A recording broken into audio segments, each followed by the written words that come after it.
Et bonsoir tout le monde. Bienvenue dans What the Fox numéro...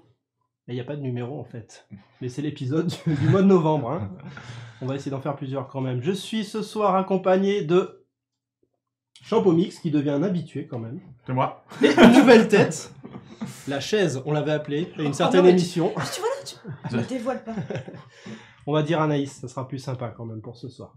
Alors, de quoi... Et on a peut-être quelqu'un en régie, mais il est hors cadre. Hein. On va pas dire qui c'est, on voit juste ses doigts. Est-ce que vous l'avez retenu ou pas? Attention, reconnu, pardon. Ce soir, on va parler de quoi? On va parler de jeux vidéo, on va parler une seule série Netflix, c'est promis. Enfin, Netflix, c'est encore, hein, c'est BBC. On va vous parler de robots un petit peu. Un petit peu. De téléphone et une bonne section cinéma quand même, parce que là, on n'a pas chômé cette semaine, on est allé au ciné. Et on va pouvoir spoiler comme des gros porcs, parce qu'il y a des films, vous connaissez la fin déjà, même sans les avoir vus, trop fort. En attendant, qu'est-ce qu'on fait? Eh bien, on va vous passer la goupillation. Pourquoi mon titre ne s'affiche pas? Voilà, la goupillation. Les meilleurs moments de la semaine, c'est tout de suite.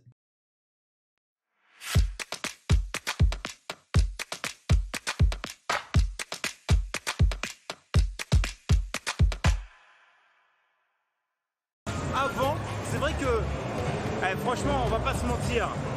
La Paris Games Week, on était un petit peu les parents pauvres quand même du jeu vidéo. C'est qui? J'en sais rien. D'accord. Alors aujourd'hui, petit cours de graphisme. Je vais vous expliquer comment est né le logo Dreamcast juste à côté de moi. Et ben en fait, ils ne sont pas allés bien loin puisqu'ils sont simplement allés à la Paris Games Week. Voilà, c'est juste ça, mais au moins ça a le mérite d'être clair.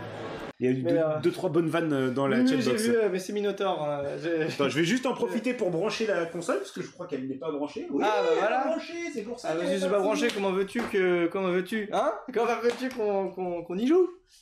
Mais oui, Tunique, non, en un seul mot, hein, Minotaur. Hein. On parle jeux vidéo toujours. Hein. Bah, enfin, Claim, normalement, tu n'auras pas trop besoin d'utiliser. Par exemple, si tu trouves un cheval dans la nature, tu l'apprivoises de façon classique, donc tu lui montes dessus jusqu'à ce qu'il t'accepte. Normalement, ça te fait automatiquement. À ne pas faire ça chez vous, les gens. Hein. Ça ne marche pas. Ouais. Mais c'est vrai qu'ici, on a 7 carcasses qui relient à 7 carcasses. Hein. Ça, y a pas de... Et normalement, elle transmet rien du tout. Carcasse répare et carcasse remplace. Mon Dieu. Oh, Guillaume, tu vois ce que je dois subir chaque samedi dans cette émission? Ça pourrait être pire, hein. Oui, et puis de toute façon, c'est... Voilà. Et il aime bien parce que tous les samedis, il me demande pour que je revienne. Parler de Ducrot, hein. Ah oui. Ducrot, c'est tous les jours qui fait les non. carcasses. Oh là là. Ducrot. Oh la vache. Minotaur Ah bah sort ouais. de ce corps. Nicolas qui en rajoute, qui nous dit: je n'y connais rien en électronique, je suis un bleu d'Écosse. Oh misère. Oh, comme si on avait des trolls. On n'a pas de trolls. Hein, Guillaume, qu'est-ce que t'en as pensé? On a des trolls? Non, mais je comprends rien, moi. Ah. Bienvenue dans notre monde. Donc ne bougez pas, on vous lance une petite puce de pub, une petite pause de pub, une petite pub de pause aussi. On sera un petit peu court, il faudra bien sauter comme il faut. Je sais très bien sauter. Merde, j'ai appuyé sur F. Donc vous retenez, hein. Je sais très bien sauter. Ils ont rien vu. Je sais pas. Les promises, tu peux les enchaîner, effectivement. La Sync Await, c'est une amélioration du système de promesses avec la création de fonctions asynchrones, mais que compatible avec la version récente de Node. Notre boutique des stickers... Midi. Oh, ça suffit. Et puis il est 13h37, j'ai le droit jusqu'à 13h37. Oh, il faut que je coupe. Il est 13h37. Ouais, je sais. Mais c'est bon, après il y a une rediff, en plus une rediff du chef, quoi. Le chef, il parle trop. Et ça, c'est quoi? Ok. Je vois invisible, moi. Oh, je te vois. Hein. Ouais, pour moi, t'existes pas, mais c'est pas grave. Oh putain, t'es presque mort, il y a le tirami. Mais non, il n'y a pas le tirami de base, on est presque mort. Ah bon? Regarde ta vie en bas à gauche. J'y ai cru. Ah ouais, effectivement, ouais.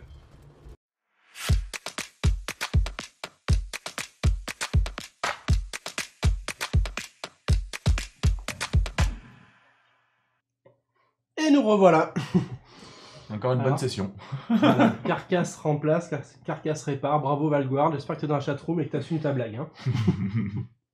Si vous voulez faire des clips, hein, pensez, c'est vous qui remplissez cette goupillation. Hein. C'est grâce à vos clips sur Twitch, pour ceux qui n'ont rien en direct. Allez, on enchaîne avec un premier sujet, jeux vidéo. Jeux vidéo. Ça a du mal à changer les titres. Super Pixel Racer, c'est un jeu que j'ai streamé hier pour ceux qui suivent la chaîne sur Twitch. C'est un petit jeu qui est sorti le 31 octobre, donc c'est tout récent, tout frais, tout neuf. Et pour ceux qui me connaissent, forcément, c'est un jeu avec des gros pixels. Et des petites voitures. Et des voitures. Voilà, mes deux passions réunies dans le même jeu, les jeux de course et les pixels, c'est parfait. C'est un jeu qui est sorti en version démat sur PS4, Xbox, pour la modique somme de 12,99 €. C'est un studio coréen qui a fait ça. Alors, je me suis entraîné à le dire, mais c'est un peu compliqué. C'est 21C Ducks. Et c'est un petit projet qu'ils avaient lancé il y a assez longtemps. J'ai vu des posts sur des forums où les développeurs ils venaient carrément présenter leur jeu. C'était en 2015, je crois. Et puis finalement, ils ont trouvé un éditeur et ils ont pu le sortir donc tout récemment, enfin. C'est quoi comme type de jeu? Du coup, c'est un jeu de voiture en vue isométrique, comme vous pouvez le voir sur les images. Ça reprend un peu, pour les plus vieux d'entre vous qui se rappellent, un jeu sur borne d'arcade qui s'appelait Neo Drift Out. Bon, moi, en tout cas, ça me parle parce que j'y ai passé des pièces de 10 francs, beaucoup de pièces de 10 francs. Et du coup, c'est un jeu de course, voilà, en 3D isométrique. Vous avez la possibilité de jouer de 1 à 4 joueurs, donc avec du jeu en écran splitté, ça c'est super cool. On n'a pas pu le tester, mais il faudra qu'on le teste. Ouais, ça a l'air d'être bien dynamique. Ça a l'air bien sympa. Et du coup, niveau contenu, il y a... c'est assez complet quand même. Pour un petit jeu indé à 12,90 €, vous avez plus de 200 courses. Il y a comme un vrai jeu de course en fait. Vous avez la classe C, après la classe C+, la classe B, la classe B+. À chaque fois tu progresses en fait, il faut que tu finisses toutes les courses dans les 3 premiers. Et du coup après ça débloque la course d'après, etc. Et après ça débloque les courses, les coupes d'après, et après tu as des championnats à la fin. Donc niveau contenu, au niveau solo, il y a de quoi faire. Il y a du multilocal comme je vous ai montré. Il y a du multilocal, il y a la possibilité d'améliorer ses voitures. Donc en fait on gagne de l'argent au fur et à mesure des courses qui permettent d'améliorer soit la vitesse de pointe, soit l'accélération, soit la nitro, soit la résistance. Alors à quoi ça sert? Parce que la nitro, en fait il n'y a que 2 boutons, c'est assez simple comme jeu. Les voitures accélèrent toutes seules, un peu comme dans les micro-machines quand on joue à 150. Et on a juste un bouton pour faire des drifts qui permet de faire déraper la voiture. Et quand tu fais un drift, en fait, ça te charge ta barre de turbo. Et du coup, en fait, le principe du jeu, au début, j'ai vraiment galéré sur la prise en main. Mais en fait, une fois que tu as compris le truc, il faut vraiment drifter sur les virages et enchaîner direct avec un turbo pour pas partir. Parce que c'est des vraies savonnettes pour pas partir dans les... D'accord. Je vois qu'on me chambre dans la chatroom. C'est clair. J'aime pas ça, je vais lancer du popcorn sur cette personne. Ouais, les drifts, c'est un peu le concept de Mario Kart où effectivement tu faire des formes d'accélération. Sauf que là, c'est sur des tracés assez compliqués et tu as les voitures qui partent très facilement à la dérive, donc tu finis tout le temps dans les pneus, sauf si tu arrives à contrebraquer et à lancer un turbo pour repartir. Donc il y a un petit truc quand même à une prise en main qui est pas facile au début, qui est un peu déroutante, mais une fois que tu l'as, c'est vachement bien en fait. Ça n'a pas l'air maniable. Ça devient vraiment vachement technique. C'est vraiment possible. Ce qui est excellent, c'est sur les petites voitures quand il fait son drift, etc. Il y a écrit Ah. T'as aussi un bouton pour lâcher des punchlines aussi. Parce que quand tu fonces dans les autres, tu les vois avec un petit texte qui s'affiche, ils sont en train de râler, arrête de me foncer dedans, tout ça. Et toi aussi, tu peux en envoyer. Excellent. C'est génial. Et donc, je vous disais, il y a aussi une barre de résistance parce que en fait, votre voiture, au fur et à mesure des impacts, elle va commencer à prendre feu jusqu'à ce qu'elle explose. Et une fois qu'elle explose, t'as un joystick qui apparaît et il faut bourriner la manette pour réparer la voiture. Quoi. Et après tu repars. Mais tu perds bien 4-5 secondes quoi, quand même. Donc c'est assez handicapant. Et après, ce qu'il y a, c'est qu'il y a plein de modes. Ce qui est bien, c'est que c'est pas juste un jeu de course. Alors bon, il n'y a pas de missiles, parce que je vous vois dans la chatroom en train de parler de micro-machines. C'est pas vraiment le même style de jeu, à part au niveau de la vue. T'as pas de missiles, par contre, tu peux foncer dans les autres et leur faire des sorties de route. Et en plus, tu peux leur faire des dommages aussi, vu que les voitures sont assez fragiles. D'ailleurs, tu as plusieurs modes. Donc, tu as le mode rallye, où tu fais des courses normales. Ok. Tu as le mode time trial, où tu es tout seul, il faut que tu fasses un certain temps. Ok. Je vais en oublier parce qu'il y en a tellement. Et justement, tu as un mode drift. Donc là, tu as 5 minutes pour faire un nombre de points déterminé, voilà, comme dans beaucoup de jeux de voitures. Ouais. Drive Club, tout ça. T'as un mode arène ou pas? Et t'as pas un mode arène, mais t'as un mode destruction, où effectivement, faut que t'atteignes 5000 points, et pour atteindre 5000 points, faut détruire les autres voitures. Donc là, t'as pas de temps, enfin si, t'as un temps limite, mais t'as pas de...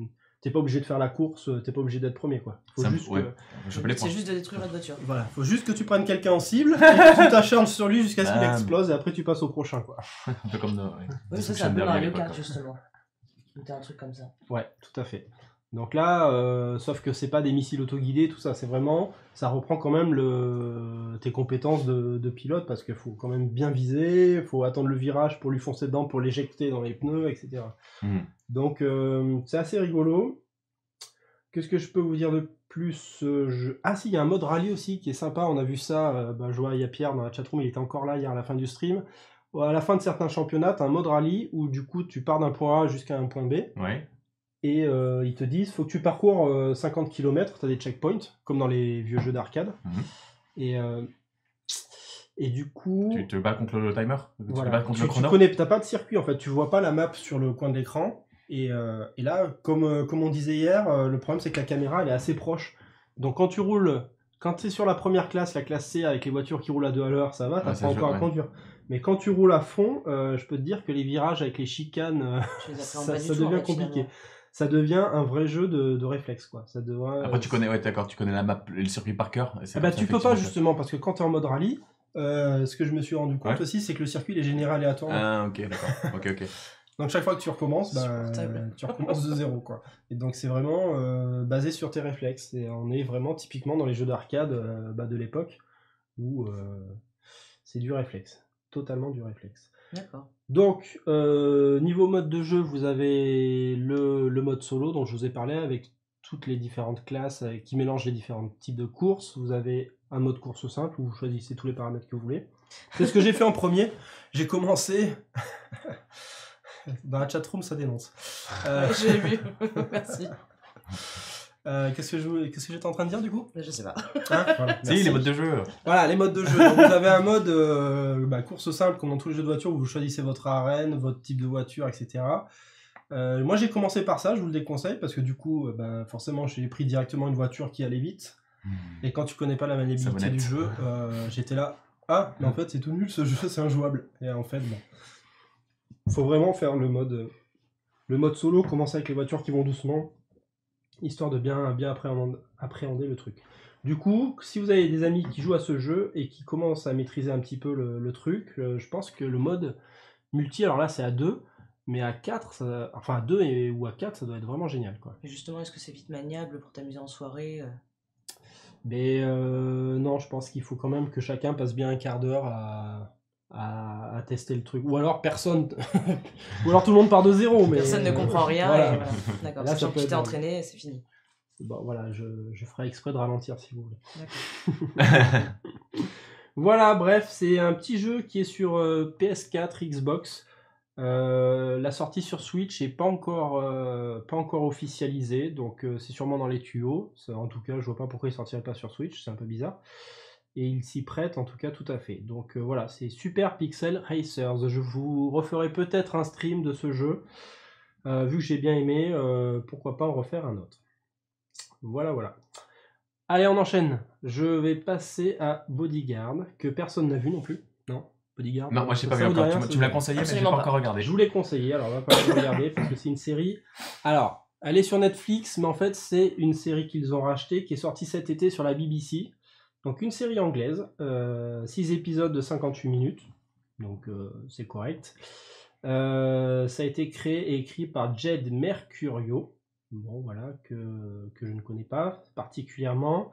C'est avec, alors dans les personnages connus de cette série, la personne de droite, donc qui va jouer le bodyguard, c'est Richard Madden, l'Écossais de Game of Thrones.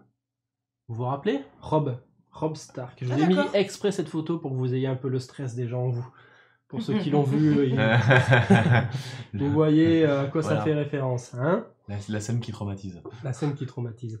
Donc, hop, on repart sur Bodyguard. Bodyguard, de quoi ça parle? Ça parle de, du coup, comment il s'appelle son vrai nom dans la série? Il s'appelle David Budd. C'est un vétéran de la guerre en Afghanistan, qui maintenant est revenu en Angleterre, à Londres. Et la série commence directement sur ce personnage qui prend le train avec ses enfants et qui va déjouer un attentat. Un attentat à la bombe, voilà. Vous voyez cette personne qui a une ceinture d'explosifs sur elle. Et il va réussir à déjouer l'attentat. Il y avait un peu la vie de ses enfants en jeu et de beaucoup d'autres personnes, mais ça va lui offrir. Non, il n'y a pas Kevin Costner, c'est pas le film, hein, c'est un autre sujet. Du coup, ça va lui offrir une promotion. Il va devenir directement agent de protection. Il était déjà agent de protection de personnalité à Londres, mais là, il va carrément devenir le bodyguard de la secrétaire d'État à l'intérieur. Sachant que cette personne... C'est super cool et tout le monde l'aime. C'est Julia Montag. Donc, comme toutes les secrétaires d'État, personne ne l'aime. Enfin, surtout qu'elle est très... comment dire Elle a une politique ultra conservatrice et personne ne l'aime beaucoup parce qu'en fait, elle va profiter du terrorisme pour essayer de faire passer des lois. Liberticides comme voilà, ça rejoint un peu la réalité finalement, mais voilà, un peu comme l'état d'urgence, tout ça, elle veut faire passer des lois qui mettent en péril les libertés des Anglais, et c'est elle qui a été aussi impliquée dans le fait que les troupes anglaises participent à la guerre en Afghanistan, dont a participé David Budd, qui devient son garde du corps. Donc lui, il va être un peu tiraillé entre le fait de devoir la protéger et le fait que il est allé en Afghanistan un peu à cause d'elle, à cause de politique comme elle, et qu'il a vu tous ses potes, mourir ou de revenir blessés, traumatisés de la guerre. Donc voilà, il est un peu tiraillé entre ça, sachant que, comme dans tous les films de Bodyguard, il va peut-être y avoir rapprochement à un moment donné avec cette personne aussi. Il va se taper la vieille. Voilà. Bien vu. J'ai vérifié au niveau du casting, ils ont 10 ans d'écart. Mais n'en parlons plus. D'ailleurs, en parlant de personnes, il y a aussi cette personne qui, elle, est la secrétaire d'État à l'antiterrorisme. Et pour ceux qui ont une très bonne culture en comédie romantique, vous l'aurez reconnue, elle était dans Coup de foudre à Notting Hill. Me regarde pas. Non, je te regarde pas, hein, non, je la prends pour moi parce que voilà, j'aime beaucoup ce film, c'est mon côté drôle. Un petit peu lourd. Voilà. Non, mais en plus, voilà, du tiraillement du bodyguard entre ce qu'il a vécu en Afghanistan, le fait qu'ils doivent protéger la secrétaire d'État.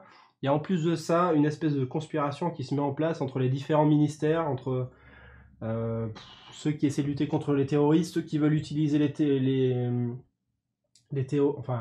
attentats pour gagner du pouvoir. Il y a le Premier ministre qui, lui, il a un peu le feu aux fesses parce que tout le monde a les dents qui règlent le parquet, qui veulent prendre sa place. Donc il y a tout un jeu politique à la... c'est intéressant. À la Frank Underwood un peu, qui se met en place. Et par-dessus ça, il y a les attaques terroristes. On en a vu une dès le premier épisode. Il va y en avoir d'autres tentatives, en tout cas au fur et à mesure de la saison. Et du coup, c'est assez nerveux. Ça mélange un peu du Homeland, du 24 heures chrono, D'accord. Un peu tout ça, avec les histoires politiques par-dessus, et sachant que tout ça, c'est en à peine 6 épisodes. Quoi. Ouais, je voyais la chatroom qui réagissait, mais ça, c'est vrai que c'est assez typique des séries anglaises, qui sont effectivement assez courtes, et qui ont une fin... Alors, je sais pas s'il y a une saison 2 qui est prévue... Pas forcément en général sur la saison peut se suffire à elle-même. Vu le succès qu'elle a rencontré, ils vont sûrement faire une saison 2. Ils l'ont pas officialisé, mais le créateur a dit oui, il y en aura sûrement une deuxième vu le succès. D'accord. Ça sera pas forcément avec les mêmes personnages, comme quoi elle est un peu autonome cette saison. Ils peuvent repartir sur les mêmes personnages, mais c'est pas garanti. Enfin peut-être pas tous. Mais en tout cas, elle se suffit à elle-même. Vous pouvez la regarder, et donc c'est que 6 épisodes de 58 minutes.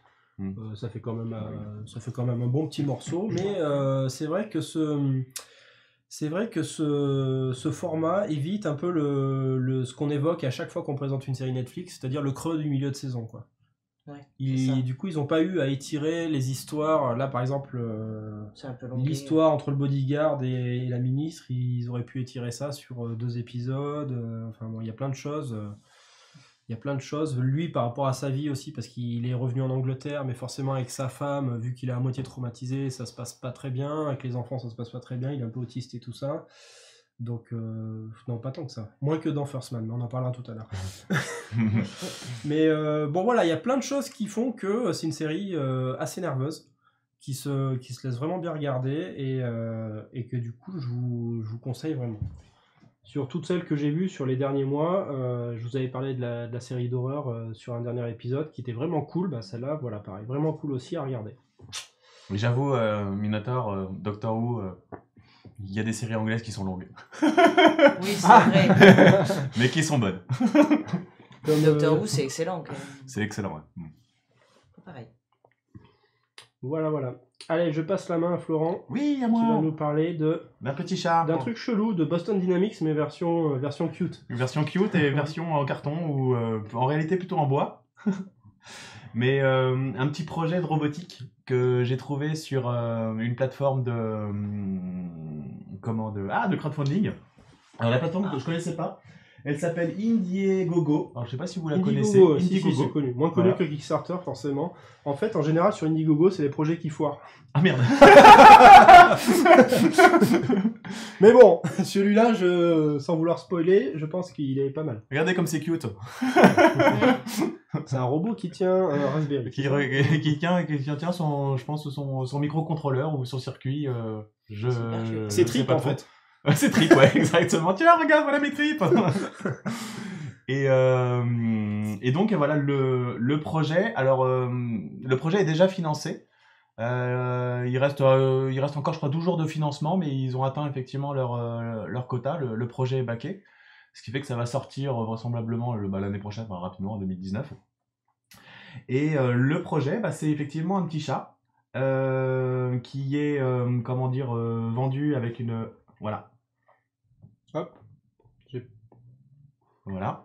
avec un petit chat bourré de capteurs, de cerveau et de petits moteurs qui va lui permettre effectivement d'avancer. Et ce qui est effectivement assez rigolo sur le kit, c'est que déjà c'est un kit en bois, il n'y a pas de vis, c'est un puzzle. Donc effectivement ça sera pas la loose pour tout remonter, pour tout coller, pour tout visser et tout casser. Il n'y a même pas une seule vis. Il n'y a pas de vis. C'est des pièces en bois qui s'emboîtent les unes dans les autres. Exactement. Exactement. Mon fils il a ça avec une espèce de gorille, que des pièces en bois emboîtées comme ça avec des fentes. C'est un casse-tête mais c'est horrible. Mais enfin bref. Et ce que j'ai trouvé, alors voilà une petite animation. Alors hop. C'est bon, elle est arrivée. Et hop, petite animation finalement qui m'a vraiment accroché. C'est la capacité un peu musculaire du robot. On voit là quand la personne sur sa planche effectivement essaye de le déstabiliser, de le faire tomber, et en fait le robot il compense et il tient. Pour un petit truc comme ça, ouais, voilà. Ça, d'habitude c'est Boston Dynamics qui nous fait ce genre de démo, et là c'est un petit robot sur Indiegogo, quoi. Donc c'est cool. Et donc voilà. Donc salut Valguard. Dans la version, il y a une version effectivement qui est vendue. Alors je crois que c'est $200 sur le projet de crowdfunding, 250 en fait en vente. Et en fait, on va pouvoir lui rajouter une extension. On va pouvoir lui rajouter un peu d'IA pour pouvoir effectivement le commander avec avec de la parole. On va pouvoir lui donner un petit peu des ordres comme avance, tourne à droite, tourne à gauche. Recule, comment veux-tu? Et voilà, donc un petit projet effectivement évolutif pour déjà un peu apprendre la robotique, pour pouvoir effectivement le programmer aussi. Donc pour les connaisseurs, il embarque le framework OpenCat. Et voilà, donc là effectivement il y a une petite planche où on Waouh, qu'est-ce que c'est que ça? Ce qu'on va pouvoir faire avec lui. Christophe, c'est pour toi. Oui, c'est pas une IA, c'est une Mia. Et voilà, donc petit projet effectivement assez, assez intéressant. Moi, je pense que je vais participer. Il me reste 12 jours pour y aller. Et peut-être effectivement, ça fera peut-être l'objet d'un stream pour monter la bête. Pour monter la bête. Voilà. Excellent. Voilà. Donc ça, c'est une campagne qui est en cours, tu disais? Ouais, elle est en cours. Est-ce qu'elle est financée? Ouais, elle est financée. Le projet est backé, donc ça va se faire, c'est cool. Ça va se faire, exactement. Ça permet d'avoir un chat sans des inconvénients. Voilà. C'est ce que j'ai marqué effectivement un peu à la fin. Est-ce qu'il ronronne? Non, parce qu'il fait quoi du coup à part, c'est ça, est-ce qu'il ronronne? À part compenser quand tu le mets sur une pente. Alors il marche. Il a une autonomie de 30 minutes de marche. Je sais pas si un peu comme un robot aspirateur, s'il va pouvoir effectivement bien se bien sur sa base. Bien se repérer quoi. Ouais. Ça sera pas un vrai chat. Hein. Est-ce qu'il va pouvoir éviter tes pieds quoi quand tu vas marcher dans le salon surtout. Voilà. Est-ce que tu vas pouvoir effectivement shooter dedans et miaou. Tu fais super bien le chat. Donc voilà, ça sera effectivement, je pense, l'opportunité un peu d'expérimenter ça. Et puis voilà, c'est un projet qui a vocation d'être éducatif. Donc je pense que ce sera pas un truc super compliqué. Et donc voilà. Une petite moyen effectivement d'avoir un chat et sur lequel effectivement on n'aura pas de problème d'allergie. Oui, c'est sûr. Et y porter sa carte, du coup, on peut le paramétrer, faire des trucs. Oui, tu peux le programmer. Tu vas pouvoir le programmer parce qu'il y a une. Ils ont donné des exemples ou tu peux faire quoi avec du coup? C'est une bonne question.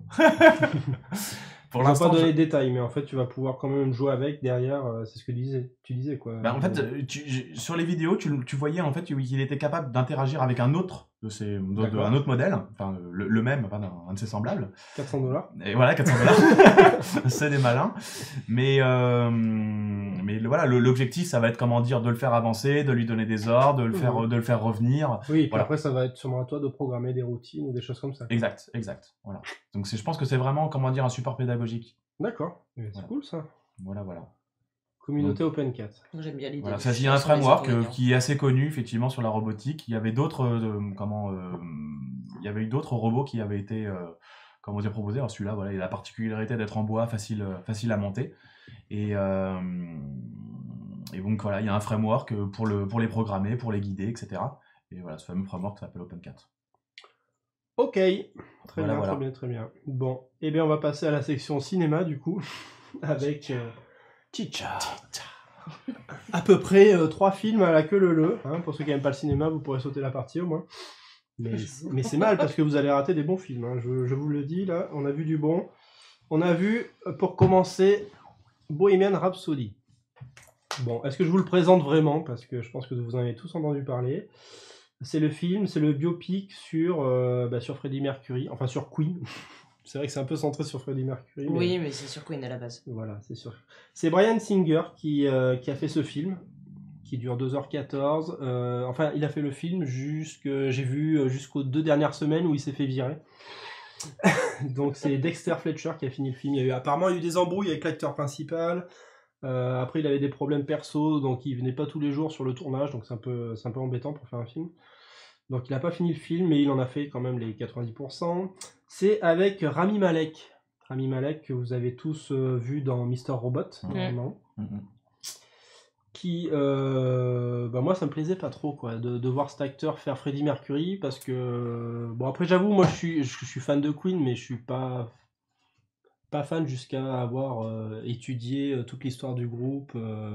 À ce point-là, non. J'ai que les images de Freddie Mercury sur ses derniers concerts, quoi. Les cheveux courts, la moustache et assez costaud. Alors du coup, Rami Malek, je me disais bof. Et puis finalement, franchement, je m'y suis assez vite fait et c'est vrai qu'il a sur grave. C'est même pas ça, c'est que vraiment, il était bien dans ce rôle-là, vraiment. Ah oui, c'était étonnant, mais il était très bien. Il le vit, quoi. Il le vit, le truc. Du coup, ça commence quand, Anaïs, toi qui as vu le film? Ça commence quand, je sais plus. Je vous parle de ça. Hop. Oh mon dieu, oui, c'est vrai que au début ça commence comme ça. Ça commence ça commence avant même cette image. Ça commence quand il est tout jeune, il a les cheveux longs. Et qu'il rencontre en effet. Et il rencontre en fait Brian, comment il s'appelle déjà? Brian May, voilà, celui qui est tout à droite, qui est d'ailleurs l'acteur hyper bien choisi. Je vous montrerai après des petites photos comparatives. Non, c'est vraiment super bien, oui. Le casting est vraiment classe. Et du coup, on le voit un peu avec sa famille, on le voit qui rencontre les premiers membres du groupe et qui du coup s'incruste dans le groupe. On le voit sur ses premiers concerts et c'est vrai que dès les premiers concerts, enfin les doutes sur le jeu d'acteur, moi ils ont été levés direct, quoi. Complètement. Franchement, il joue carrément bien. Il est complètement malade. Alors surtout qu'on a l'habitude de le voir jouer. De le voir introverti, c'est ça exactement. Et tout. C'est ça. Et là, en fait, sur le début du film, c'est un peu pareil parce qu'il est quand même assez timide au début.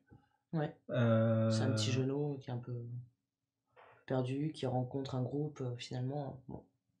Voilà, oui, il leur dit. En plus, il l'envoie chez direct. Les autres, il dit t'as vu tes dents et tout. Ouais, c'est ça. Et là, il se démonte pas, il commence à chanter et ils disent ok, tu viens dans le groupe. C'est même pas ça, c'est même pas tu viens dans le groupe, c'est vous m'appelez quand vous voulez. Salut. Ouais. Ah oui, non, c'est lui qui se barre, c'est vrai, encore pire. Ouais, drop the mic. C'est ça.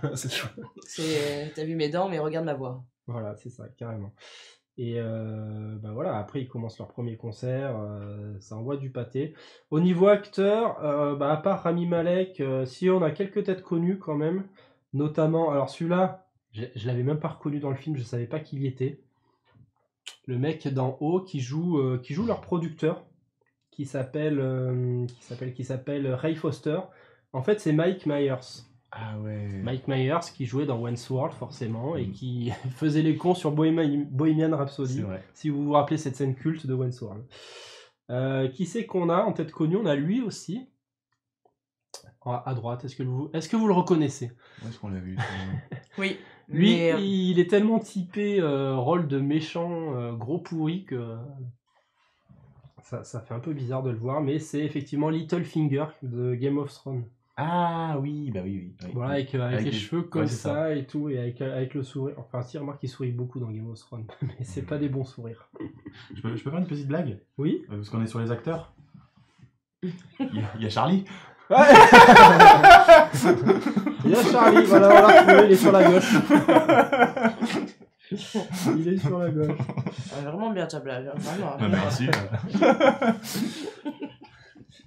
Donc là, ça c'est un film, on peut spoiler toute l'histoire parce que normalement vous la connaissez. Ils sont capables de s'énerver, mais tu peux spoiler en effet là. Je peux parler du début, je peux parler de la fin. À la fin, il meurt. Voilà, bravo MDR.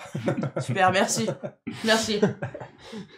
Mais j'étais quand même hyper triste, même si je le savais. Non, la fin, franchement, c'est triste, quoi. Mais alors après, il y en a qui ont reproché. Alors, pour faire le film, ça commence, donc on vous l'a dit, quand il rencontre le groupe, et puis on voit son évolution de petit gars un peu timide. Voilà, il commence à prendre, gaver la confiance en lui. Petit gars un petit peu timide qui renie un peu ses origines à la base. Ouais. C'est ça. Et puis on voit sa famille et tout, du coup, c'est. La vie est triste, Charlie. Oui, bah écoute. Merci. Heureusement, on a passé un bon moment devant ce film. Mais voilà, il renie un peu sa famille et tout. Et puis après, voilà, le groupe fonctionne direct. Donc, il rentre dans le Star System. Il commence à mettre des lunettes de soleil, à faire le beau gosse. J'ai pas mis... il a un petit côté excentrique qu'il affirme de plus en plus. Un petit côté excentrique qu'il affirme de plus en plus, voilà. Et jusqu'au moment où ça... Complètement. Ça commence à déraper. Sur voilà, Freddie Mercury, c'était les grosses orgies, c'était la drogue, c'était voilà. Le sexe, voilà. Alors toutes ces parties sont traitées dans le film. Il y a certaines personnes qui ont trouvé que c'était un peu édulcoré, mais bon, après le film fait déjà 2h30, donc on va pas faire 4 heures de film non plus. C'était la vie, ouais, voilà, c'est la vie, quoi. Mais c'est la vie, et tu sais comment ça finit quand même cette vie, donc. On le voit aller dans des soirées SM et tout. Bon, voilà, on n'allait pas passer 3/4 d'heure dessus. Enfin bon, moi, ça m'a pas manqué. Quand même un peu. Quand même un peu. Sachant que, voilà, moi, j'ai préféré qu'il s'attarde sur la musique, parce qu'on est là quand même pour la musique. Moi qui suis pas un fan absolu, enfin, j'adore Queen, hein, mais je suis pas le plus gros fan qui connaît toutes leurs pages Wikipédia par cœur. Justement, moi, j'avais peur que ce soit trop long au niveau des musiques, que ça pousse trop la chansonnette, et finalement, pas du tout, non. Non, et ils prennent les morceaux les plus emblématiques, ils expliquent un peu comment ils les font. Typiquement, quand le blond fait les Galiléo de Bohemian Rhapsody, c'est énorme, quoi. Enfin, il y a des passages qui sont hyper drôles. Oui. Et ou Another One by the Dust aussi, quand ils commencent à faire la musique, ils sont là, non, mais on va pas faire du disco. Queen, c'est très bien. Oui, mais c'est ce que je dis, j'adore. Mais je connais pas toute la vie de tous les membres du groupe et comment ils ont créé les chansons, dans quelles conditions, etc., quoi. Et celle-là, du coup, outre la pub Dacia, on voit comment ils ont eu l'idée, et forcément c'est Brian qui lance le truc. Qui est où d'ailleurs, ce cher Brian, qui est là sur la gauche, et surtout leur producteur qui leur dit, les gars, maintenant c'est l'heure du disco, faudrait faire des trucs un peu plus comme ça, et ils sont là, non, tu rigoles, nous on est Queen, on fait du rock, on va pas faire de cette merde. Et puis l'autre il commence à faire son riff, et tout de suite ils sont là, ah ouais, il y a moyen de faire quand même un truc qui va déchirer. Et tu les vois faire la musique, et surtout après quand tu les vois interpréter la musique la première fois en concert, et que pour eux c'est la première fois, tu vis vraiment le truc, j'ai trouvé. J'avais des frissons à chaque fois, à chaque nouvelle chanson, j'étais là, oh putain, comment ça va être trop bien. On dansait au cinéma. Je suis sorti, j'ai dit, allez, on va prendre des places de concert. Ah non, pas de places de concert, mais en tout cas ça donne grave envie, et ça va jusqu'à... ça passe un peu toutes les périodes. Alors il y a des périodes, comme je vous disais, où il commence à enchaîner les orgies, il a des mauvaises influences, il commence à passer plus de temps à faire des fêtes et à traîner dans les clubs SM qu'à s'occuper du groupe. Il finit par faire 2 ans en carrière solo, où là il descend vraiment en enfer. Il est un peu manipulé par son manager, finalement. Il est manipulé, voilà, par son copain manager qui profite de lui, et enfin voilà. Et là ça tourne un peu mal, et ça revient quand même sur pas la fin, mais sur son retour dans Queen pour un dernier concert au Live Aid à Wembley en je sais plus quelle année, je crois que c'est 86, qu'il y a eu cet énorme concert qui était diffusé en multiplex dans un autre stade, et diffusé à la télé gratuitement. Et là, ce concert, chaque groupe en fait avait 20 minutes, donc on a pratiquement les 20 minutes de Queen dans le film, quoi. Ouais, ça doit durer 10 minutes, un quart d'heure, mais ils enchaînent les chansons, c'est top, quoi. Et voilà, ça finit sur ça, et puis après on le voit se mettre avec son copain Jim Houghton, je crois, qui s'appelait, quelque chose comme ça. Mais il n'y a pas que Jim, en fait, il y a aussi cette petite Marie dans l'histoire. Oui, on n'a pas parlé de Marie, en fait. Moi, j'aime pas, tu parles pas de Marie, moi, ça me C'est vrai, tout à fait, parce que avant d'être avec des moustachus, il s'est marié quand même avec Mary. Avec sa Marie. Sa Marie, qui en fait est sa muse, et qui va l'inspirer, qui va lui inspirer beaucoup de ses premières chansons. Qui va l'aimer jusqu'au bout, malgré son petit côté un petit peu euphorique et ses décadences. Voilà, c'est... Quand on part avec un homme, forcément, bizarrement, les femmes sont pas jalouses. Hein. C'est bizarre. Ouais, bon, là, je pense qu'elles pouvaient pas faire grand-chose. Hein. Non, mais lui aussi, en fait, il continue à l'aimer pendant toute sa vie, quoi. Ça reste sa Marie, et il est même jaloux qu'elle rencontre quelqu'un d'autre. Ça, c'est hyper touchant, quoi. C'est vraiment super touchant. Voilà, alors une petite dernière, les petites photos comparatives, voilà, entre le groupe d'origine en bas et en réel en haut. Franchement, à part le blond, les autres sont super bien castés. À part le blond Ouais, si, le blond, il est bien aussi. Voilà. Freddie Mercury, voilà, typiquement la photo de gauche. Moi, Freddie Mercury, il a toujours eu la moustache et les lunettes noires, mais en fait, non, il était comme ça avant. Voilà, et là, on voit la fameuse scène de la fin où là, il est complètement habité, le Rami Malek. Tu vois, il est pas si large que ça, finalement. Mis à part le visage. Le Freddie Mercury d'origine ? Oui. Ouais. Pas tant que ça. Ouais. Pas tant que ça. Je sais pas, je l'imaginais beaucoup plus... Dans mes souvenirs, il était comme ça, mais non, pas du tout. Voilà, donc quoi dire de plus ? Allez le voir. Allez le voir, c'est vraiment un bon moment, même si les biopics ça vous intéresse pas, c'est rien que pour la musique. Et puis voilà, pour l'histoire de la musique, franchement c'est bien. Bon casting, bons acteurs. Bon casting, bons acteurs, bonne bande-son, forcément. Ouais. Allez, on enchaîne sur un autre film. Pareil, je vais pouvoir vous spoiler la fin direct. C'est First Man.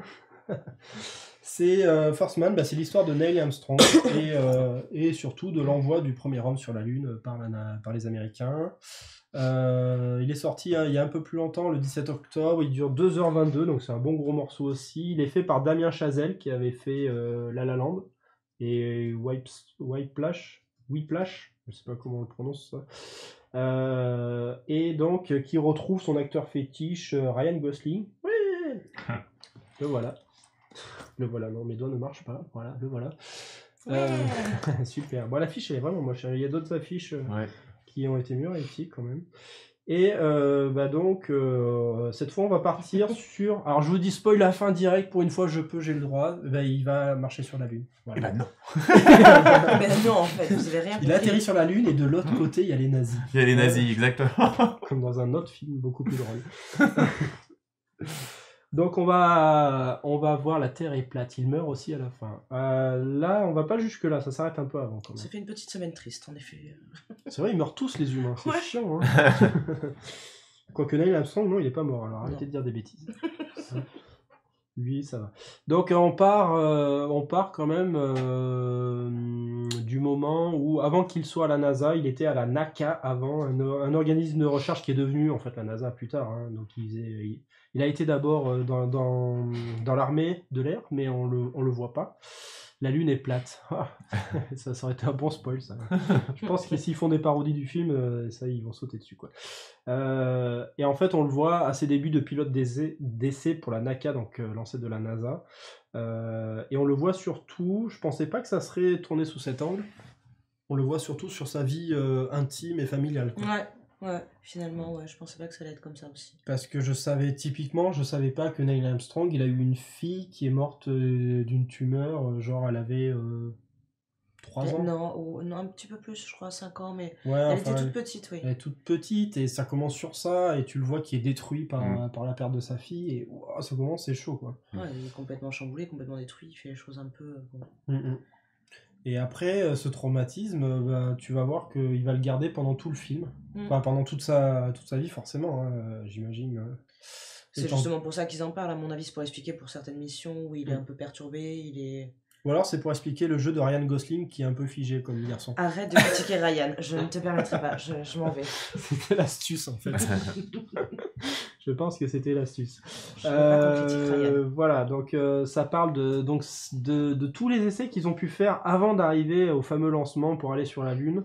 Tous les premiers vols qu'ils ont fait au-delà de l'atmosphère, dans des navettes spatiales, mais des trucs des années, forcément, du coup, ça commence en 1955, donc à la limite, c'est presque les plus impressionnants, les premiers vols, où tu le vois, il est dans sa navette, il ça y est, je sors de l'atmosphère, et tu vois, ça trempe de partout. Ça trempe de partout. Limite à la lumière qui s'éteint, les boulons qui tombent. C'est ça, ouais. Ça tient au Chatterton. C'est là, oh putain, mais comment ils ont fait ça, les mecs, en 1955, et ils étaient, oui, ça prend feu et tout, mais les mecs, c'était des malades. Mais on y va, quoi. Mais il y va, et il enchaîne les essais, un peu pour aussi, après, forcément, par rapport à ce qu'on a dit, il se plonge dans le travail pour oublier, justement, mais il s'en fiche, justement, tous les risques que ça comporte. Même au détriment de sa famille est un peu chamboulée par rapport à ça, mais en tout cas, il a du skill, il arrive à rattraper des situations perdues d'avance, et c'est comme ça qu'il se fait remarquer, et qu'il devient ensuite pilote pour la NASA, et qui va participer à tout le programme Gemini, où ils ont fait les premiers tests, avant d'aller sur la Lune, fallait tester plein de choses, quoi. Fallait tester le véhicule qui va ensuite se déplacer sur la Lune, tous les morceaux qui vont composer Apollo 11 ou 12, du coup, je sais plus jamais. Enfin, le dernier Apollo qui allait sur la Lune, hein, on va dire ça. Et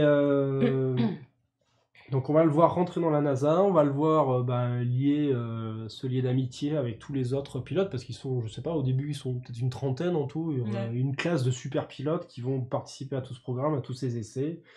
Et comme vous le savez, il y a quelques essais qui se sont mal passés. Et ça va s'égrener, ça va s'égrener pas mal, et ça se rajoute aussi à la bonne humeur ambiante. Oui, c'est ça, c'est qu'il accumule un peu en fait. Il accumule un peu, mais lui c'est un warrior, lui aussi il se crache, mais il repart. Il repart, et après aussi t'as les femmes. On voit pas mal les femmes aussi des pilotes. Oui. Il y a un petit... Oui, un petit passage sur les femmes des pilotes, leurs réactions, mais bon, c'est léger.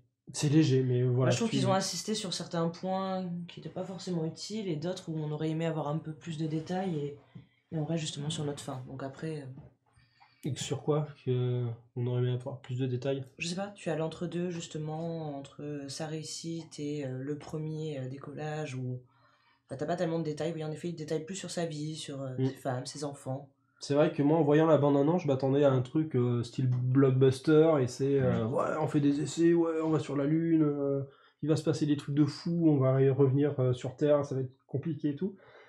Et en fait non, t'as vraiment 50% on fait des essais, on fait des vols, et 50% sur sa vie à lui et sur les autres pilotes et sur voilà vraiment le côté humain. Donc c'est pas plus mal parce que vraiment ça apporte un peu plus de consistance au film. Malgré ça, moi j'ai trouvé qu'il y avait un petit peu des longueurs quand même. Ouais, moi aussi. C'est un petit peu long par Je crois que c'était le 3e film, non, le 2e film de la semaine.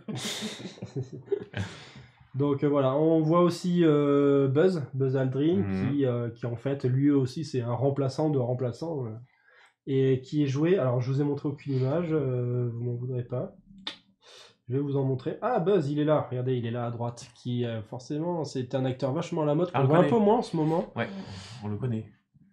Qui était il a joué dans qui était le House of Cards. Dans House of Cards, tout à fait, il était dans Ant-Man. Buzz l'éclair. C'est ça, il est à l'origine de Buzz l'éclair, tout à fait. Mais dans ce film, on n'en parle pas du côté Disney. Et en fait, on apprend voilà, que c'est c'est un peu un... Alors, je sais pas si c'est un opportuniste, mais en tout cas, il a un sens de l'humour qui est pas trop partagé par les autres. Genre, dès qu'il y a un pilote qui meurt, il est là... Bon. Ah bah voilà, de toute façon c'était un con, voilà on a gagné une place quoi. Ok, super, merci. Contrairement à lui qui est vraiment le pote de Ryan Gosling. Ryan Gosling, le voilà, hein, c'est l'instant pour les filles. Étrangement, tu n'as pas mis les meilleures photos de Ryan. J'ai pas mis les meilleures, non, mais il est pas en serviette de bain à la sortie de la douche dans ce film. Il est assez sérieux. Ouais. Là, on le voit, c'est la fameuse séquence d'intro là où il sort de l'atmosphère et ça tremble de partout. Et t'es là, oh mon pauvre gars, ça va être compliqué pour toi. La direction artistique est assez sympa, t'as des images quand même avec un rendu assez... alors si t'as pas du grain de ouf comme sur les vieux films d'époque, mais tu vois que t'as l'impression d'y être quoi, dans les années 60. Là c'est quand il entre à la NASA. Donc ça c'est les fameuses séquences avec sa femme où voilà elle essaie de l'ouvrir quoi, de lui dire mais vas-y parle-moi, tu vas partir sur la Lune, tu vas peut-être jamais revenir et... C'est ça, mais il a une certaine froideur aussi avec ses enfants aussi. Et voilà, et surtout avec les enfants, elle lui dit mais va leur dire quelque chose, tu t'en vas demain et t'as combien de chances de revenir? Et là il te sort le blabla de la NASA, on a l'impression qu'il est devant les médias alors que bon. C'est ça. Bah, il se protège. Il se protège, ouais. Ça voilà, c'est la séquence émotion. Ça c'est marrant, c'est sa femme. Alors, je pensais pas qu'à l'époque il faisait ça, mais en fait voilà, à chaque vol. Voilà, à Houston, on les entend qui communiquent avec les gars dans la fusée, mais sa femme aussi, elle est là, enfin, elle entend. Et je sais plus si c'est... Et à un moment donné, voilà, elle entend, et à un moment donné, ça se passe pas très bien, et tu vois les mecs, ils mettent le truc sur mute, parce que t'as la femme de l'autre côté c'est ça. Qui va l'entendre mourir, et en fait, bon, bien sûr, c'est un super pilote, donc voilà. Vous avez vu cet acteur aussi... Comment il s'appelle déjà? C'est Kyle Chandler, je crois, qui joue Dake Slayton, qui était dans Demain à la Une et qui a fait plusieurs petits films en suivant. Ryan, il ne sait pas parler, il est vide. Ah, il y a Valguard qui cherche la merde dans la chatroom. Il est vide. Il est pas vide, il est traumatisé. Je suis pas d'accord du tout. Et d'ailleurs, c'est assez marrant parce que sur la fin du film, le moment où il pourrait sourire parce qu'il a enfin atteint son objectif... Et il y a la double visière et tu vois pas sa tête. Et parce qu'il ne sait pas sourire, mais il est comme ça, laissez-le tranquille. Il est chouette. Voilà. Et oui, merci pour le spoil. Il est arrivé sur la Lune finalement. Et qu'est-ce que je voulais dire? Merci pour le spoil. Voilà. Les images de l'alunissage sont quand même assez sublimes. Il y a quand même des belles images sur le film, faut le reconnaître. Voilà. Et comme je disais tout à l'heure, je pensais que ça serait plus un blockbuster sur le fait de voyager dans l'espace, etc. Et c'est vrai qu'on voit pas le retour finalement. Non, moi je suis un peu déçu de ça. On a eu des passages un peu longués. Et t'as des passages un peu longués, t'as 2 heures de film et on reste un peu sur notre fin. T'as l'impression qu'ils sont revenus tranquilles. Bon, ouais. Moi j'aurais bien aimé justement savoir le retour, enfin les réactions, les machins. Bah oui, parce que j'imagine que le retour ça a été un peu compliqué. Compliqué, mais à la fois joyeux d'avoir réussi la mission, enfin... Je sais pas. Après, on le voit directement sur Terre, et bon, on va pas vous dire le reste, mais bon. Le voyage retour est complètement zappé, vous attendez pas à le voir, bon, c'est un peu dommage. Mais sinon, bon, voilà, après, si vous êtes fan de la conquête de l'espace, c'est un film pour vous, clairement. Les images sont chouettes, le film est bien, franchement, il est bien, il y a quelques longueurs, mais bon, une fois qu'on le sait, pourquoi pas. Je vous le conseille aussi. Allez, jamais 203. On me provoque. On te provoque dans la chatroom.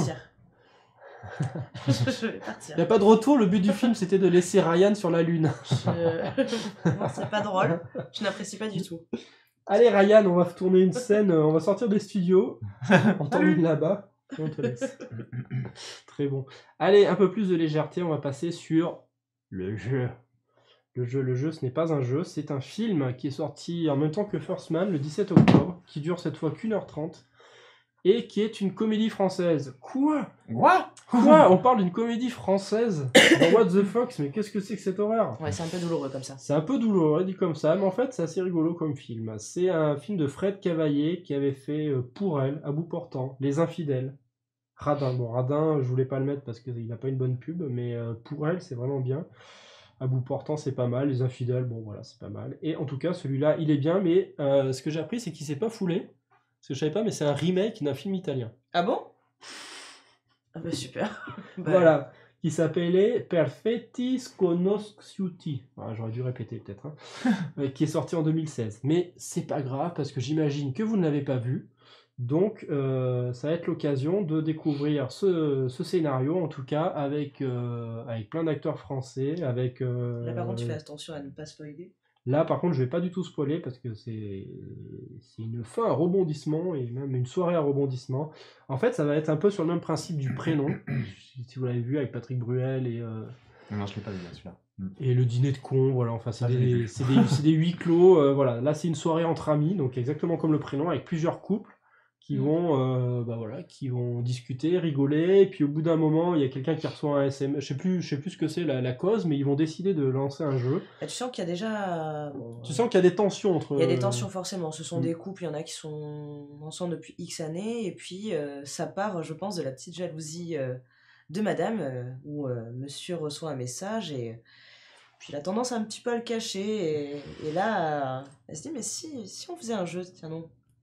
Et ça démarre sur ça. Si on faisait le jeu de poser notre téléphone tous sur la table, et je te laisse faire la suite. Voilà, ils vont tous prendre leur téléphone, le mettre, dire bah voilà, on va mettre tout notre téléphone au centre de la table, et chaque fois que quelqu'un reçoit un SMS, ou un mail, ou un Facebook, ou n'importe quoi, et ben on va le regarder et le lire à voix haute. C'est ça. Mais n'importe quoi, vraiment, ça va... Et là, tout de suite, une fois que quelqu'un a proposé ça, bah t'as tous les autres qui sont là. Non. Non, c'est nul comme jeu. J'aime pas trop l'idée.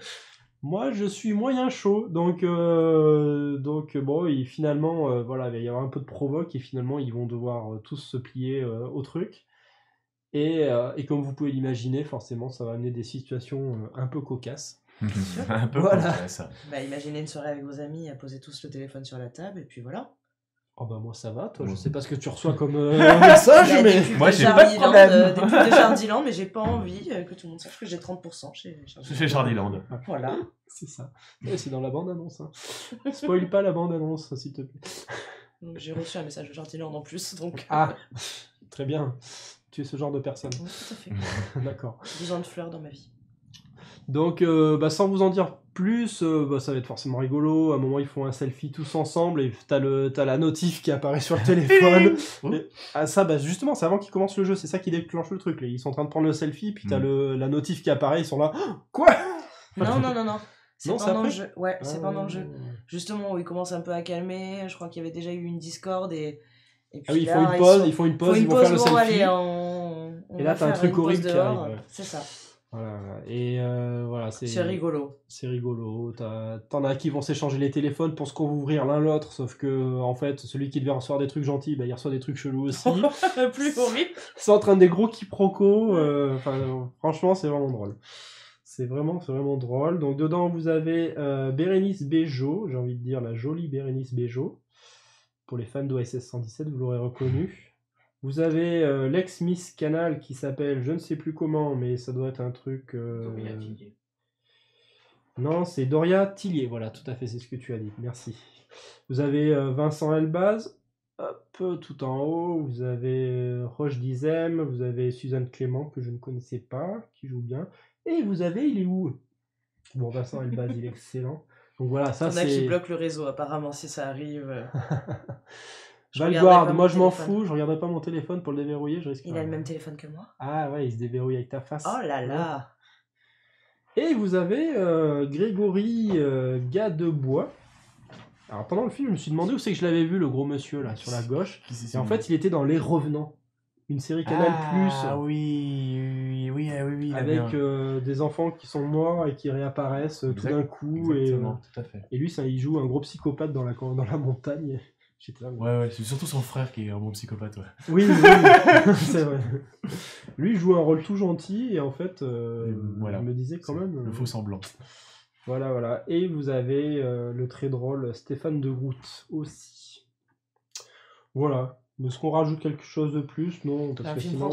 Un film français, voilà. C'est rigolo, mais c'est un film français. Tu rigoles, même si, comment dire, ça peut être un peu, pesant de se dire, mais voilà, si tout le monde se trompe, machin, voilà, ça, tu rigoles quand même. Tu rigoles quand même. Après, il y a des situations qui sont clairement exagérées, mais je trouve que avec la fin du film, ça rattrape. Passe. Ouais. Ça passe. D'accord. Tu vois, en plus, ce genre de film, en général, ça part en cacahuète pendant tout le film, et à la fin, c'est happy end, ils se remettent tous ensemble et tout. Là, t'as une fin un peu différente. T'as une fin cohérente. Enfin, moi, j'aime bien la façon dont... Je pensais pas qu'ils allaient finir le film comme ça, et franchement, ça passe bien. Mais oui, il y a des passages qui me... C'est un film français.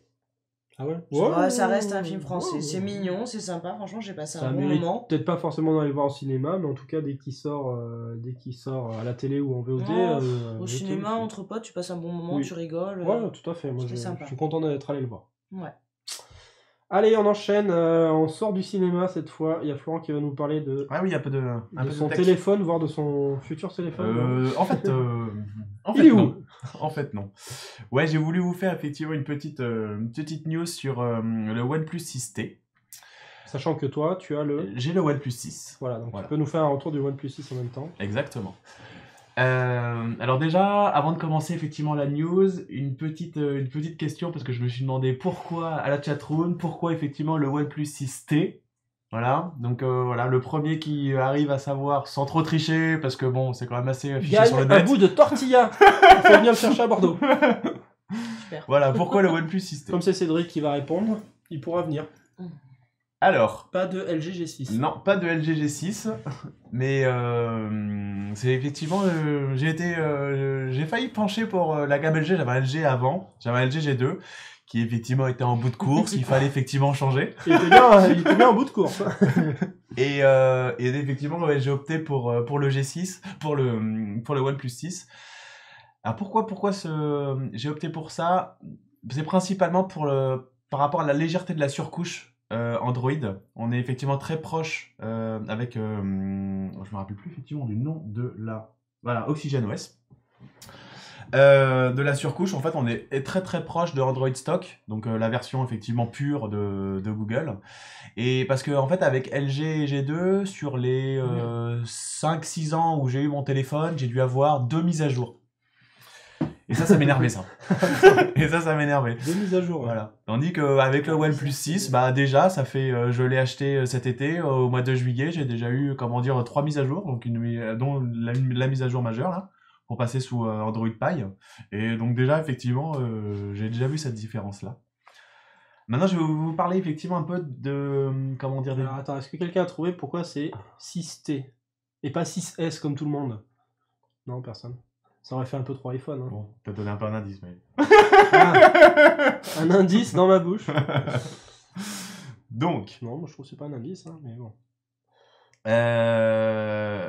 Voilà, la différence maintenant entre les deux téléphones. Alors globalement, il y a une légère évolution entre les deux, mais d'un point de vue, sous la carcasse, c'est la même chose, c'est le même processeur, c'est la même mémoire, c'est les mêmes appareils photo. C'est les mêmes lentilles, c'est les mêmes caméras. La différence, on va la retrouver, alors déjà d'un point de vue esthétique sur l'écran. Sur l'écran avec, hop, Alors là, voilà, je vous ai mis les 3. Donc le OnePlus 6T en premier, le deuxième le OnePlus 6. J'ai mis effectivement l'iPhone XS et le Oppo F9. Alors Oppo, c'est la marque un peu haut de gamme. C'est une filiale OnePlus, mais un peu orientée haut de gamme. On voit effectivement que c'est exactement la même chose. L'encoche. En fait, l'encoche, ils ont réduit l'encoche.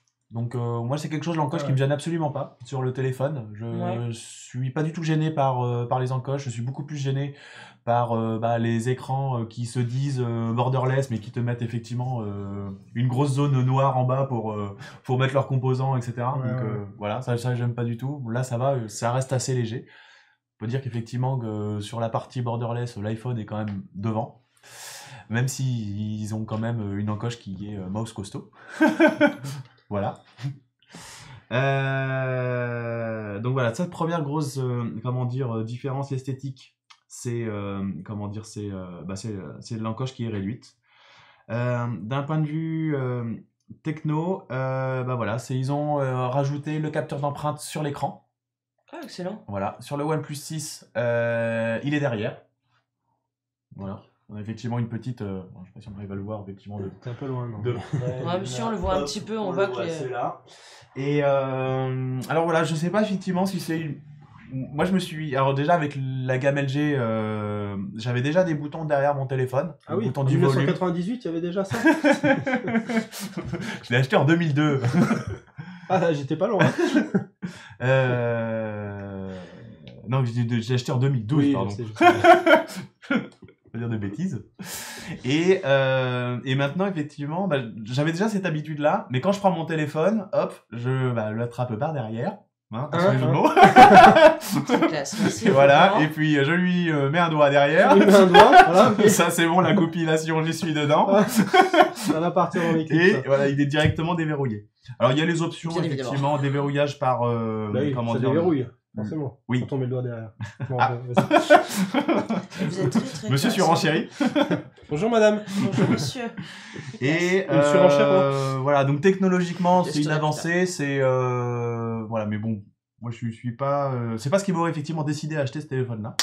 Ouais, toi ça te va très bien quoi, le doigt derrière t'aimes bien. Voilà. Je kiffe. T'as peur que sur l'écran ça se déverrouille trop vite ou. Pardon? Je sais pas, sur l'écran, du coup, ça doit se déverrouiller de suite. Sans oui, c'est ça, effectivement, ouais. Mais tu vois, quand t'as pas envie. Quand tu l'attrapes, t'as plutôt effectivement tendance à l'attraper pas par l'écran. Hein pas par l'écran, l'opposé, voilà, tout à fait. Et donc, tes doigts, ils sont derrière, donc c'est plus facile, effectivement, de faire le geste comme ça, et puis t'as déverrouillé, plutôt que de prendre le truc dans l'autre main, et puis appuyer avec ton doigt sur l'écran pour l'allumer. Donc, je trouve que c'est moins pratique, moi, de ce côté-là. Qu'est-ce qu'on a d'autre qui change? Le jack audio disparaît. Oh. Voilà, tout ça c'est à cause de le courage de la techno. Ils affichent c'est la techno du capteur d'empreinte sous l'écran. Il y a plus la place pour le jack audio. Ça c'est ce qu'ils disent. Et donc voilà, le jack audio disparaît. Donc tu vas te retrouver comme justement ce téléphone où tu n'as plus la possibilité de le mettre et. Voilà. C'est les écouteurs. Et alors, petite différence, c'est que ils sont sympas avec OnePlus dans leur pack. Je sais pas si j'ai mis effectivement. Non, j'ai pas la capture. Il les vendent, enfin, il le donne avec. Ah, l'adaptateur. Dans le pack, exactement. Ouais. Le USB. Le petit dongle. T'as les mauvais termes. Il le file. Il file aussi effectivement une petite coque basique en plastique transparent. XS. Voilà. Et alors déjà sur le OnePlus 6, le son. Quand tu veux écouter de la musique sans avoir un casque, le son est déjà très bon. Là, ils ont rajouté la perte de la partie audio. Ils ont pu rajouter une deuxième partie, une deuxième zone deuxième de haut-parleur. Deuxième haut-parleur. Donc effectivement, le son doit être meilleur. Il y a une petite évol quand même côté batterie. On passe d'une batterie qui était à 3300 mAh, on passe à 3700 mAh. Voilà. La dalle récupère, je crois, 80 pixels en hauteur. On passe effectivement d'une résolution de 2340 par 1080 à 2280 sur l'ancienne version à 2340. Voilà. Côté matériel, je vous l'ai dit, sur les caméras, c'est exactement la même chose. Ils ont juste rajouté une couche logicielle pour améliorer la photo de nuit. Voilà, mais ça reste quand même bien moins bien que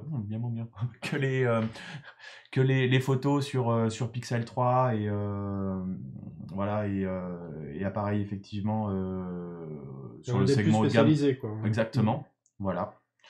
Mais sinon, voilà, c'est des petites évolutions, des petites évols qui font quand même la différence, mais voilà. Oui, tu vas pas changer pour ça. Ouais, exactement. Je vais pas changer pour ça parce que alors déjà côté audio, récemment, en plus, je l'ai acheté cet été, je l'ai acheté au mois de juillet. Côté audio, j'ai le casque avec le jack, donc voilà, j'ai pas envie de changer mon casque. Oui. Comme beaucoup. Voilà. Donc déjà, je suis très effectivement attaché à l'audio. Alors vous me direz oui, il y a effectivement le dongle, etc. Voilà. Moi, il m'est arrivé effectivement 2-3 fois en prenant l'avion d'avoir la power bank pour recharger et de continuer effectivement à écouter le son avec mon casque. Voilà. On t'offrira un casque sans fil. Voilà. Yes. Le message est passé. Voilà, la batterie, alors, comment dire, il y a la charge rapide. C'est vrai que ça, c'est quand même assez impressionnant. Tu le charges 10 minutes et tu récupères facile 30% de batterie. Ah ouais? Ouais. Ah ouais. Et t'as un chargeur costaud. Ouais, t'as un chargeur costaud. Groupe électrogène. Concurrence un peu Apple, là, pour le coup. Donc voilà, en autonomie, t'as bien... sur le OnePlus 6, aujourd'hui, j'ai une journée sans problème. Merci Geekier pour les bits. Et merci beaucoup. Et donc, et en fait, quand tu le recharges, quand t'as un souci, bah, tu passes un petit moment à le recharger et c'est bon, tu peux repartir.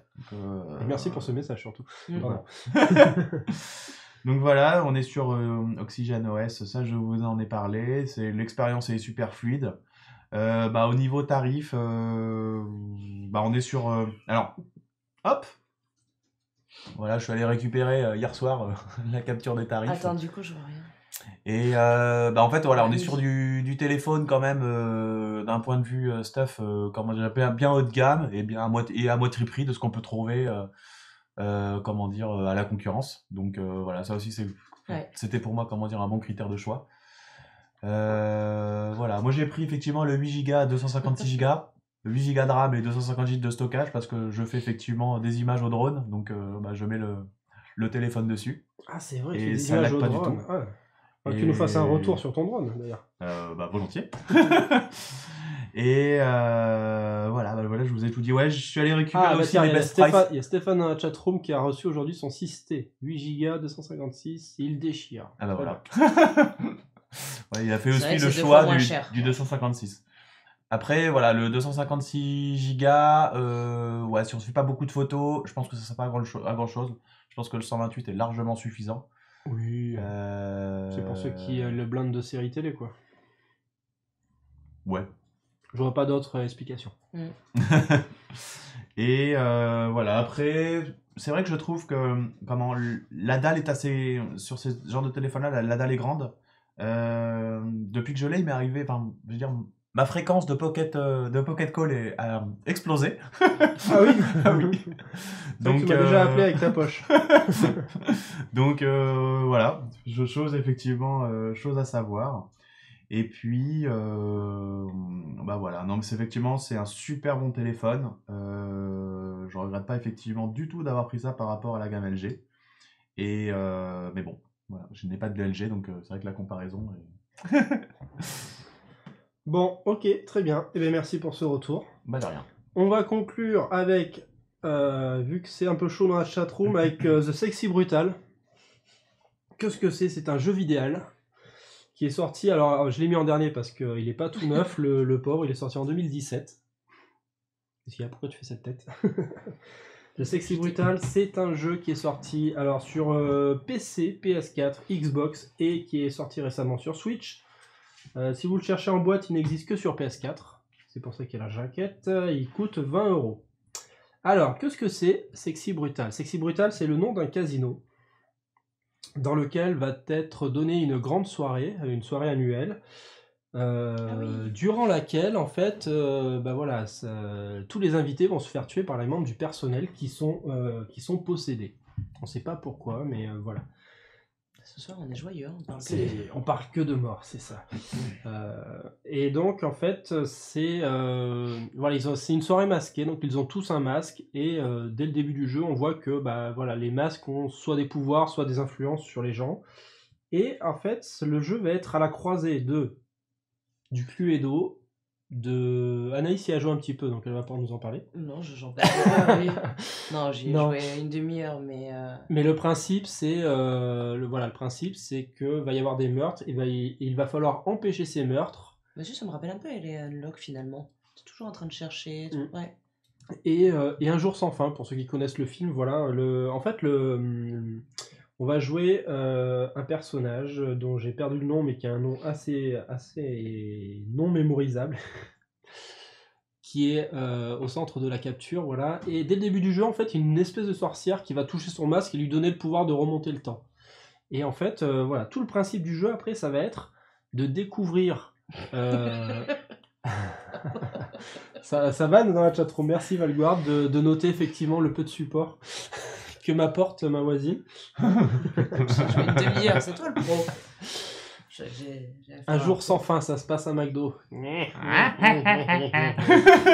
Merci Minotaur, le roi du calembour. Il est là ce soir, parfait. Alors, qu'est-ce que je disais plus sérieusement ? Voilà, c'est qu'en fait, tout le jeu, ça va se passer dans le manoir. Et à chaque fois, on va commencer à midi. C'est beau. Et alors, je passerai les captures après, hein, histoire que je ne perde pas le fil. Et en fait, on va essayer de découvrir où est-ce que les gens meurent, de quelle façon ils meurent. Et une fois qu'on le sait, déjà, c'est la première étape. Trop tard, ils sont morts. Donc, ce qu'on fait, hop, on remonte le temps, on retourne à midi.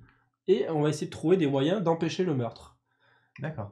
Et en faisant ça, tu as de nouveaux éléments qui arrivent. Justement, Oui, et au fur et à mesure, ou de fil en aiguille, donc de fil à mesure, j'ai essayé de dire, c'est encore mieux, c'est combo. On va découvrir des choses et le personnage va garder ses connaissances en tête. Par exemple, le code pour déverrouiller une porte, une fois qu'on l'a vu, on le connaît, donc on recommence la journée, on va directement par la porte et on a sauvé celle qui se pendait apparemment, oui. La question. Et c'est Pierre qui effectivement, j'ai streamé ce jeu la semaine dernière, je crois.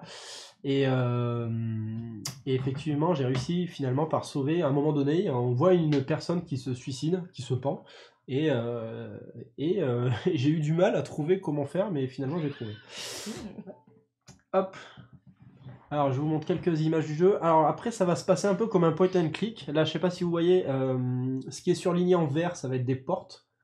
Ce qui est en bleu, c'est des objets qu'on peut aller inspecter ou non, juste inspecter en fait quand c'est en bleu. Quand c'est en jaune, c'est des choses qu'on peut ramasser, des objets, genre des clés, peu importe.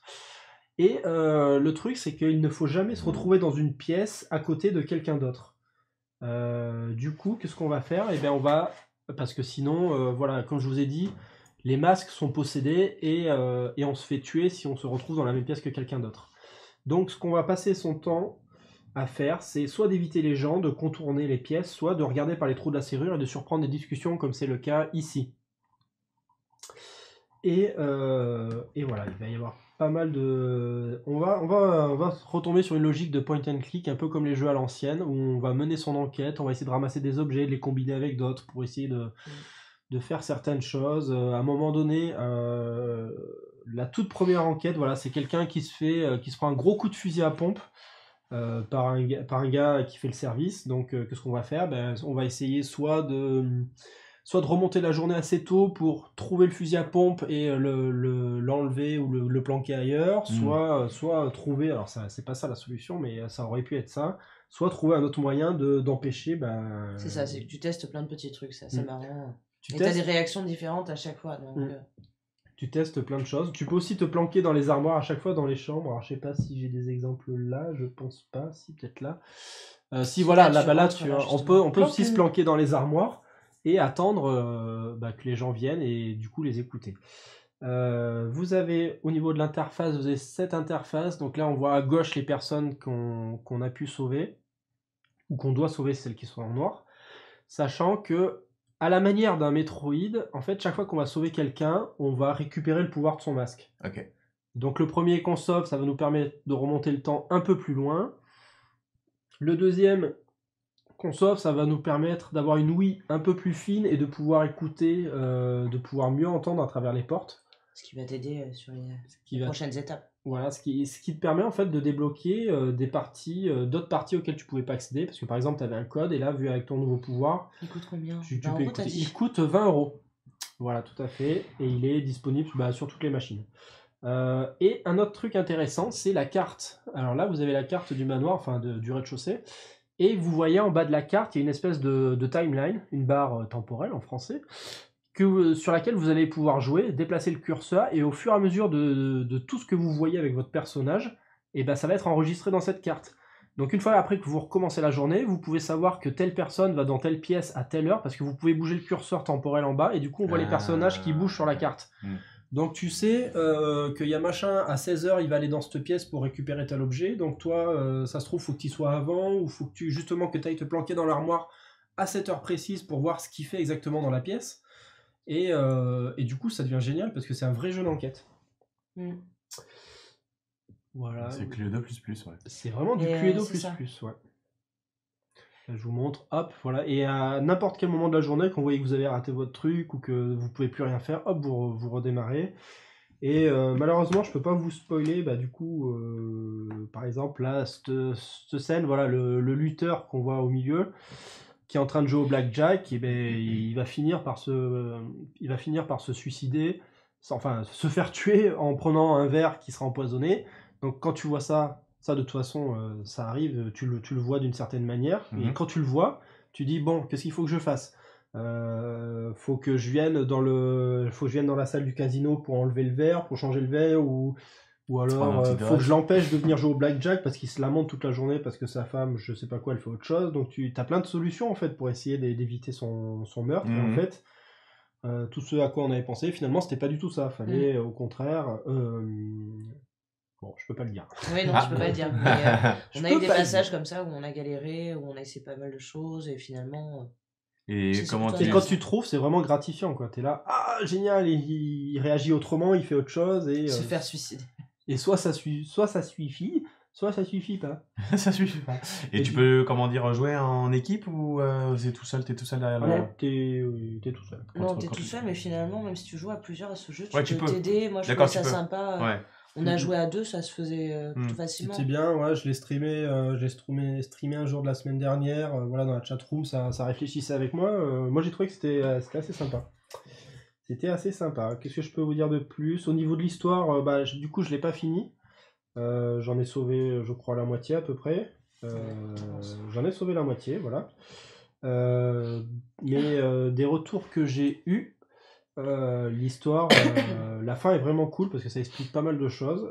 Pour l'instant, l'histoire, ça se suit, quoi. On sauve les gens un par un. On commence à comprendre les liens entre les personnages.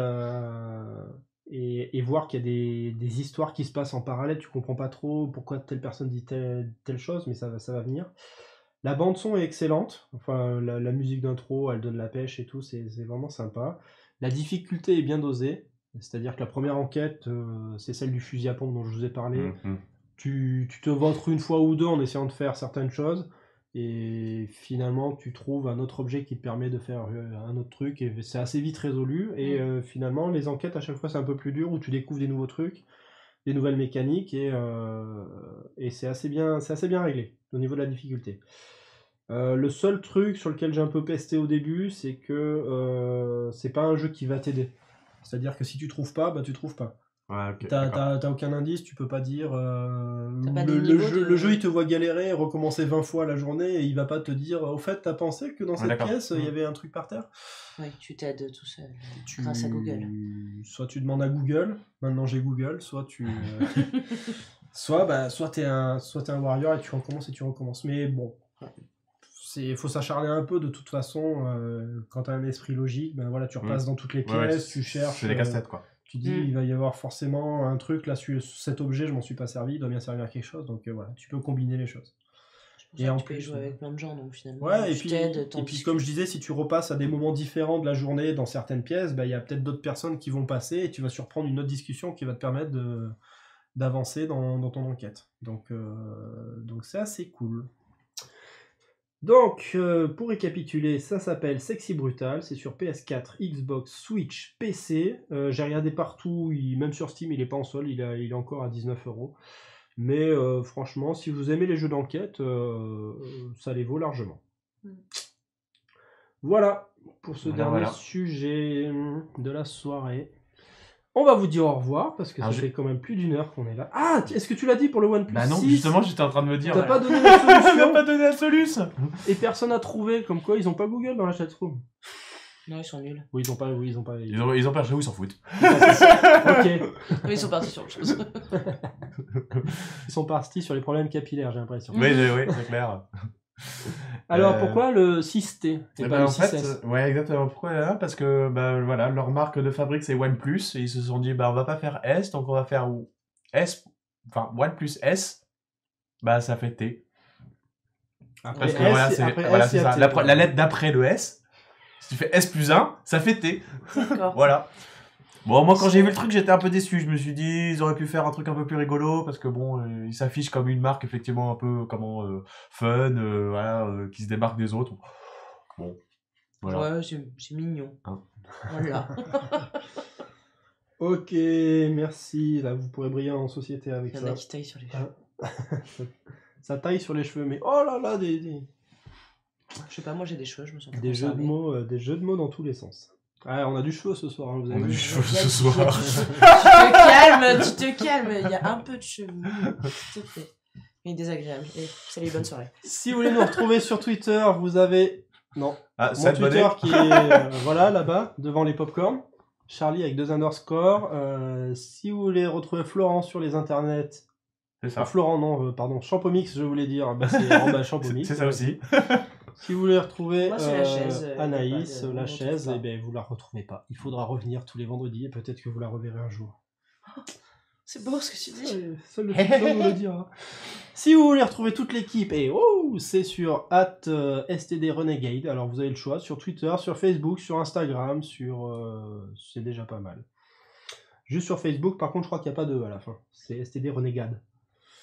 Voilà, pour suivre l'actu du studio, surtout sur Twitter, vous verrez passer toutes les émissions, toutes les annonces d'émissions, de stream, etc. Sur Instagram, vous verrez passer de temps en temps des photos du studio et de son évolution. Et vous avez vu ce décor quand même qu'on a ce soir? Il est magnifique.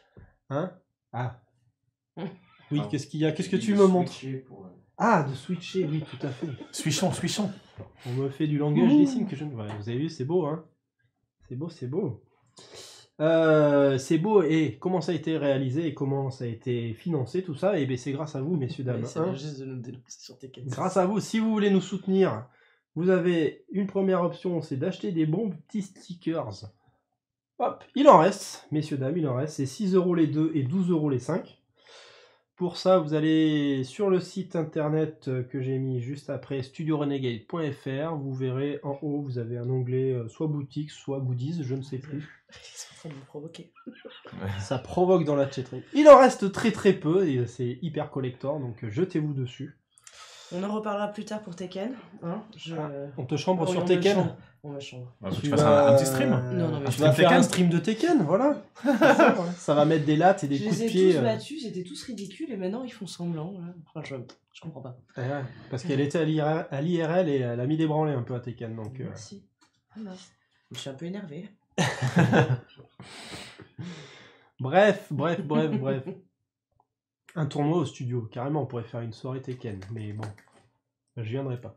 Mais pas que Tekken, c'est bon. Le Anaïs Tekken Tour. Le ATT. J'aime pas du tout le nom. Le ATT. Bientôt chez le ATT. On mettra d'autres jeux pour toi, un peu plus simple. Un peu plus gentil. Moi, je veux que des jeux d'enquête et des jeux de voiture. Tekken le monde, j'adore. Elle Tekken le monde. Oh là là, mais c'est là, c'est la fin au jeu de mots. Pour ceux qui nous regardent en direct, je vous dis pas tout.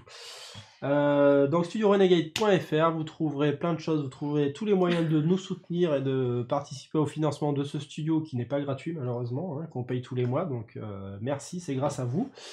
À partir de 1€, 2€, ça vous coûte pas bien cher et nous, ça nous aide beaucoup. Vous trouverez sur le site également l'agenda de la semaine, parce qu'on ne fait pas que cette émission, on fait plein d'autres émissions, on fait aussi beaucoup de streams de jeux vidéo. Je n'ai pas l'agenda sous les yeux, donc je vous invite à faire .! Agenda, c'est ça dans la chatroom? Oui. Voilà, attention. Et voilà, pour Magnifique. consulter l'agenda, voilà, c'est là. Je vous avais normalement de toute façon Electronique et vous demain soir, avec les sieurs Valguard et Nelliger. Est-ce qu'il est encore dans la chatroom, Nelliger, hein? Nelliger is here. Nelliger, qu'est-ce qu'on a d'autre? On a du Foxcraft demain, parce qu'on a notre serveur Minecraft aussi également, sur lequel vous pouvez venir vous balader maintenant, hein. Il est ouvert à tous. Donc si vous êtes fan de Minecraft, venez voir ça demain à 12h. Vous verrez comment ça se passe. Vous avez du Métro 2033 tout dimanche après-midi et du Family Sunday comme tous les dimanches soirs. Il y aura de l'autotune? Est-ce qu'il y aura de l'autotune? Non, il n'y a pas Cédric, donc il n'y aura pas d'autotune. Oh Moi, j'aimerais une session, 1 heure d'autotune. Ah ouais. Ton fan est là, Cédric. Allez, messieurs, dames, on vous dit au revoir. Merci Anaïs, merci Champomix et merci Nico à la régie. À la fausse régie. Et on vous dit bonsoir tout le monde. Allez, ciao, à la semaine prochaine. Ciao.